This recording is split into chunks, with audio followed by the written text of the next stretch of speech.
ఉన్నారు. దేవుడు ఇశ్రాయేలు ప్రజలకి ఏమండి ఐగుప్తు దేశం నుంచి బయటకు తీసుకొచ్చి వారు ఎలా నడవాలో ఎలా ఉండాలో ఆజ్ఞల రూపముగా 10 ఆజ్ఞలు ఇచ్చారు. హల్లెలూయా. తన ప్రజలైన వారిని ప్రత్యేకపరుచుకొని తన ప్రజలైన వారి ద్వారా తన మహిమను ఏమండి లోకములో అనుకున్నాడు దేవుడు. కానీ వీరు మాటి మాటికి ఆయన్ని చాలా బాధిస్తూ తిరుగుబాటు చేస్తూ వచ్చిన వారిగా కనబడ్డారు. హల్లెలూయా. అలా బయటికి తీసుకొచ్చి వారు ఎలా నడవాలి ఇచ్చిన ఆజ్ఞల్లో 10 ఆజ్ఞల్లో మొదటి ఆజ్ఞ, నేను తప్ప వేరొక దేవుడు మీకు లేడు. రెండవ ఆజ్ఞ, ఇంకొక దాన్ని మీరు దేన్ని పూజించడానికి వీలు లేదు. హల్లెలూయా. భూమి ఆకాశములు సృజించిన సృష్టికర్త అయిన దేవుడును నేనే గనుక నేను తప్ప వేరొక దేవుడు మీకు ఉండకూడదు. ఆకాశం మందైనా భూమి మీదైనా సముద్రంలోనైనా నీళ్ల క్రింద అయినా వారు ఎక్కడ కూడా ఏ రూపము చేయబడకూడదు.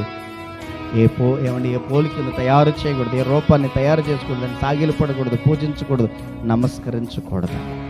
హల్లెలూయా.